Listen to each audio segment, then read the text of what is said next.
gentlemen, welcome to another YouTube video. It's your boy, the Hungry Hornet, and as you can see, we're in Lidl's car park. Now don't tell me that I don't treat you, alright? Today, we're on the Grom, and as you can see, she's looking pretty. I thought it'd be really nice to do a video where we kind of talk through the Grom a bit in regards to how it holds up against other 125s. Now let's say you're a learner rider and you want a 125. How does the Grom stack up against other 125s? Now, I'm no longer a learner myself, however, I've had a few 125s. So I thought I could do a little video where I talk through the Grom's strengths compared to, let's say, the Honda CBR 125R Naked. That's top of the line and at top of the range, 125. 15 brake horsepower, very nice, looks pretty good. And this is also a Honda, top of the range for what it is. It's a pit bike, small bike, little bike, but this is the little bike that could. It comes at a premium price tag, and obviously it looks pretty decent. It's all very analogy, it feels quite analog, this bike. Not much to it, it's quite simple. Just wheeling her out, as you can see, she's nice and light. Half a tank, so that should last about 150 miles. Gear down, and away we go. So, strengths and weaknesses of the Grom. Obviously the Grom is a very nice looking bike, I think. I think the bike looks the part, very modern. I think it appeals to the younger audience out there, the younger demographic. And by younger demographic, I mean the 17-year-old kids that, you know, want to look the part. Now, however, how does this stack up value-wise compared to, let's say, a CB125R Naked, or the CB125R Sports, or the Yamaha R125, or the MT125? All of these are very, very sought after bikes. Now the Grom is a completely different beast compared to those bikes. Those bikes have a lot of power comparatively to the Grom. So the Grom, I think, only makes 10 brake horsepower out of its tiny little engine.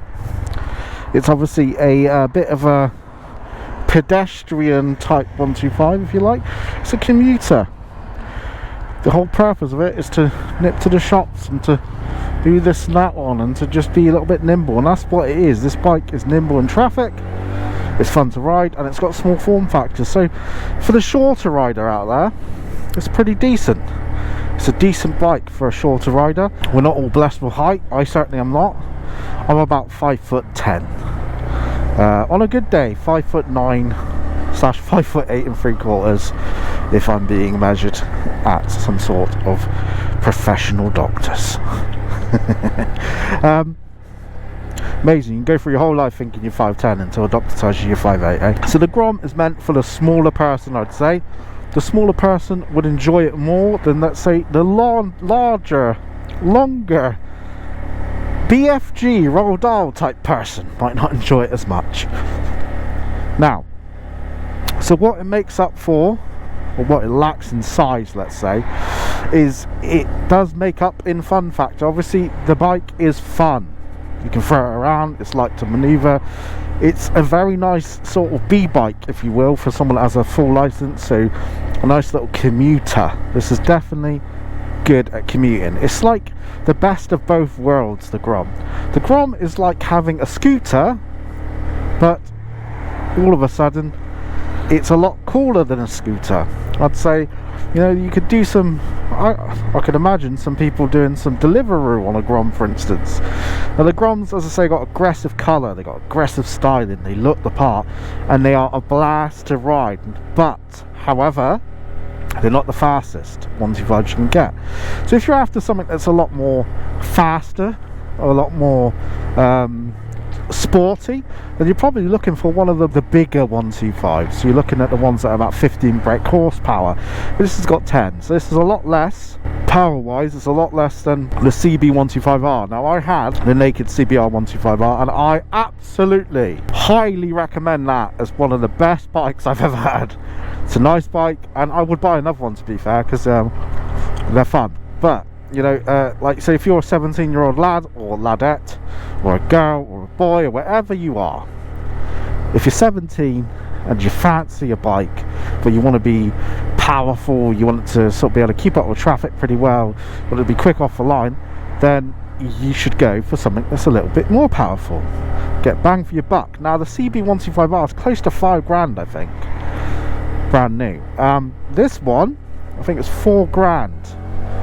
4,100, 4,200 on the road, I think. With all its extras, I think it was more on the line of 4,700. So if you're looking for, like, you know, a bike that you can go camping with and you can do a bit of off-roading, this bike, you put some knobbly tyres on it and it becomes something else. Like, you know, this bike, even without knobbly tyres, it's got road tyres at the minute, it's capable of, you know, going up some pretty gravelly hills, taking off-road. It's a dream. This bike is like a little adventurer. I've kitted it out to be like a little adventurer and I love it. I bought this for my wife. It's my wife's bike. She's going to do a CVT in January and we can go off on little adventures together. Now if I was to kit her out with another 125 that wasn't a Grom, I'd say the CVF would be another good bet, you know, but they're pretty similar in performance and all that. CBF is cheaper though by quite a bit because it's not as stylish as the Grom. The Grom for me, I've had a few of their bikes, and you know, the only two I haven't had from their little small 125 section, if you like, for their little sort of pit bike type thing. So I've had the Monkey. The Monkey's tremendous. I love the Monkey, but this one is more fun than the Monkey. It feels a bit more spry than the Monkey. It's got a lot of extra, you can get a lot of parts for it, you can get a lot of like third party stuff. The Grom is a very, very, very moddable bike. You can put a big bore kit on it if you've got full license, etc, etc. You know, you can put some nice cans on, you can do all sorts. You know, you can buy a can, I think it's a Yoshimura can on this, and it'll take it from 10 brake to near 15 just to slip on. Now that in itself is worth it, you know. So that's I'm thinking about putting a Yoshi on at some point. But yeah, the Grom is an incredible little bike.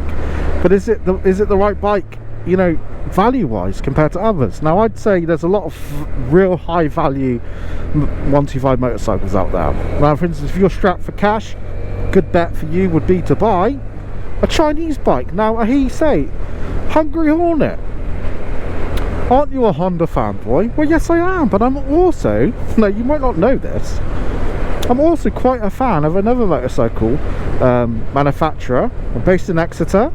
They're called Lex Moto. Now, I've had a Lex Moto before, and yes, it did die a death. It died a death due to, I believe it was more my error. Like, I got a stone chip in the radiator. I had the Lex Moto RS1, and that was what it's called. Really nice bike, lovely finish, looked really nice. Yeah, heavy, but obviously it's metal, and it was at 15 brake, full 15 brake horse. Very nice bike, highly recommend that type of bike by Lex. But unfortunately I got a stone chip in the radiator, and then it caused a leak, and I just ignored it basically, and then I blew the top end on it. I blew the head gasket on it, and that was it. I had to do a whole top end rebuild on it. I don't think it was the bike's fault. I think, you know, people were quite quick to blame a Chinese bike and go blah blah blah. If I had a rad cover on it, it wouldn't have done it. It didn't have a rad cover on it, so I'd say put a rad cover on it. Now their bikes, every year their bikes seem to be getting better and better, I think, value wise. They've got some really interesting bikes out at the minute for Lex, and I wouldn't put it past me to buy one in the future as a little side bike for the YouTube channel. Like, you know, we're going to Italy on the Lex. Something like that, you know. Challenge. The challenge is, will the bike survive? I firmly believe a lot of Chinese bikes are built proper good. They do have certain issues though sometimes. Electrics, for instance, in the winter can be a bit. But I think Lex Moto are one of the better ones. But there is, you know, you got CF Moto. They do pretty decent bikes. I believe CF Moto have just cracked, or just about to join, World Superbike Series. That's pretty cool, isn't it? So, you know, like, there's lots and lots and lots and lots of good Chinese bikes out there. You can get a Chinese scooter for about, you know, 1,500 quid, you know, from Lex Moto, 1,500 quid, you know, and it comes with a 2-year warranty. So if it does go bad, oh no, it's closed. Oh, we'll go through this way then. Diversion. So yeah, if it does go bad, you got your 2-year manufacturer's warranty, and they do uphold it. They're very good. So, you know, I'd highly recommend a Lex Moto Chinese bike for an alternative for your Japanese. But if you obviously want quality, if you want reliability, if you want something that's going to get you from A to B, and you know it will, this Grom right here, nothing will beat it. You know, the Grom, any of their 125s, any of the Yamis, any of the Suzukis, anything. You can get a Berman 125, they're pretty cool scooters. Something I quite like the look of is the Forza, the Honda Forza 125. That looks an absolute little beast. Very expensive though, I think it's nearly £6,000 for the one I was looking at. It looked absolutely lovely. But, oh, that was rough. Woohoo! But it just depends what you want. Like, for instance, you know, with this bike, this is mostly for my wife, but I'm not going to lie, if I didn't think, oh, I'll go out on a razz on it, of course I'll put on 700 miles on this bad boy nearly, just by myself, and I'll carry on riding it in the future, even when I do give it to her and she does pass her test, her CBT that is, which, by the way, I looked into CBTs today. Jesus Christ, they've gotten expensive, haven't they? Fucking hell, mate, 200 quid, 400 quid it was for 2 days.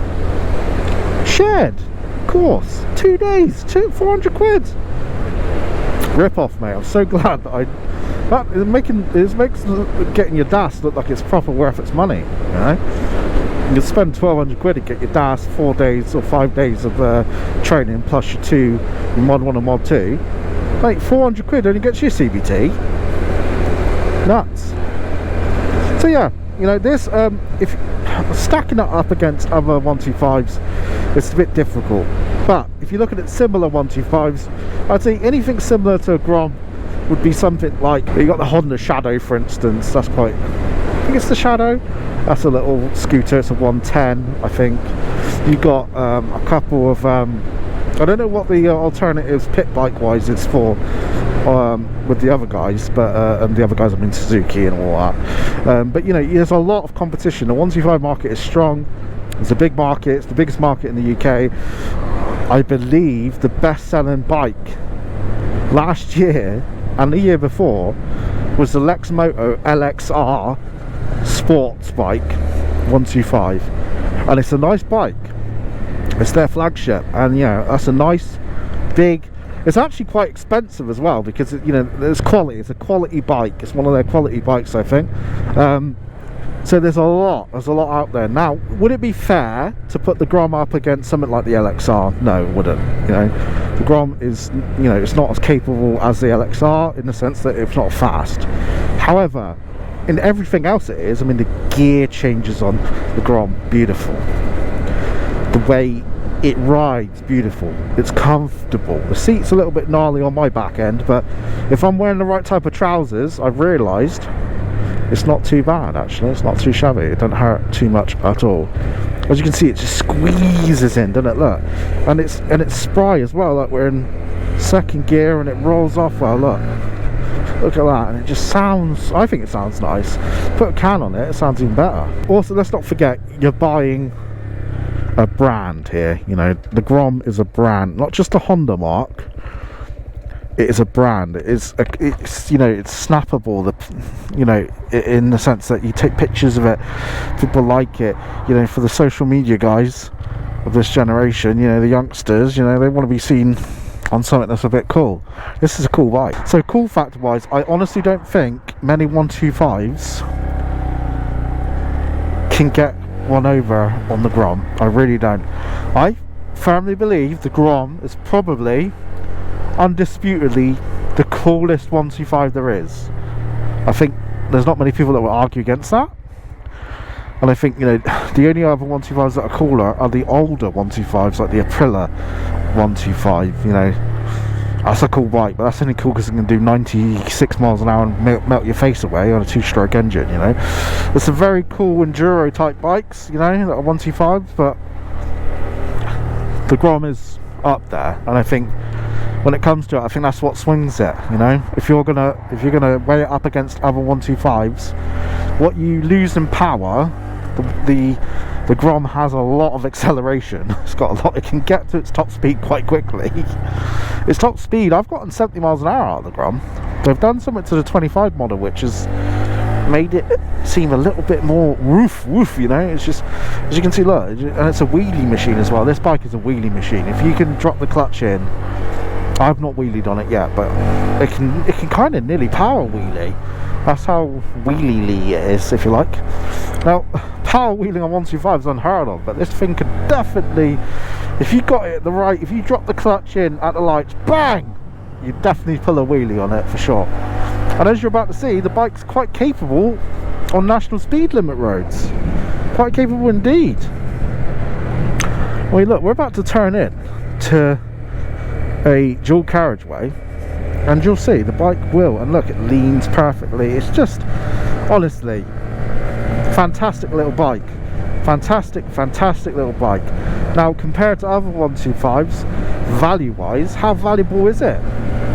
I'd say it's up there. I'd say it's probably one of the best 125s you can get. I mean, look, we're coming on a slip road now. Look at that. So easy, look at it. You know? It just smooth. It's a lovely bike. Now, you need to ask yourself, fellow YouTube viewer / hopefully subscriber, what do you want out your 125? If you're a 17-year-old lad or a 17-year-old girl that's really into bikes and wants, you know, the best, fastest, you know, sportiest bike you can get, this isn't it, right? It's probably it's probably one of the nicest looking bikes you can get, but it's not the fastest. Now, if you want something that's a bit of a statement, it's a bit of an extension of yourself, it's a bit of your personality. If you're small form factor and you're aggressive and you like to look the part and you like to rock, people do this bike turns heads, you know, it does turn heads, you know. Now, you think of this, right? On the street, okay, you're walking your dog, yeah, you're walking the dog, and you see and hear, you know, it's obviously some little kid has put, you know, it's drilled holes into his exhaust pipe or something, or they put on a slip-on bloody AliExpress can onto their bike. Turn around and you're like, oh, it's like a CBF, or it's like a, you know, it's like a scooter or something, and you're like, oh, you know, L plates on, all that sort of stuff, right? Yeah. But now imagine this: you turn around, you still hear the exhaust. Let's say you do put a nice exhaust on. You turn around and you look. You see it's a Grom, and you think, yeah, that's the difference. So if we're going to stack, and if we're going to weigh it against other 125s, think of it like this: if you're walking down the street and you see someone on a Grom, what's your first thought? You think, hell yeah, don't you? 100% you think, hell yeah, because Groms are sick, you know. Even if you put a really loud exhaust on a Grom, they kind of got this bit of a guttural woo woo woo woo anyway. Like, you know, so you put a nice exhaust on a Grom, I think, you know, I think it's it takes the cake, mate. I think it's the cherry on top. This is the bike, isn't it? This is the bike that everyone wants. Comes down to it, older bikers, when they look at this bike, they think, oh, hell yeah, man. What is that? That's a Grom. Oh, cool, they make those, do they? Now, don't get me wrong, I had a lot of love for my monkey as well, but it's just, it doesn't hit the same. This bike hits a bit different. Even though they share the exact same engine, you'd be surprised how different they are. This bike, you feel like you could take the world on it. Yeah, you feel like you could go on a rally on this bike. You know, it's a lot of fun. It's a lot of fun. And it pulls away at second gear apparently as well, which is unheard of. So yeah, so I'd highly recommend a Grom against other 125s, but only if your goal is to ride a reliable, trendy, en vogue, nice looking, responsive, fun bike. If your goal is to ride the fastest 125 you can legally get your hands on, then this might not be the bike for you. Although it'd still probably put a bloody good smile on your face, because I know it does for me. You've got to bear this in mind. I ride a 750 Hornet. That's what I ride, a 750 Hornet with nearly 100 brake horsepower. I think it's more around the 94 mark or whatever it is, yeah. It's a fast bike. You can do 140 miles an hour. It accelerates like the clappers. It looks nice. Yet when I come on this thing, I still have just as much fun. And that's compared to a big bike. So, on that bombshell, I've been the Hungry Hornet. You've been incredible.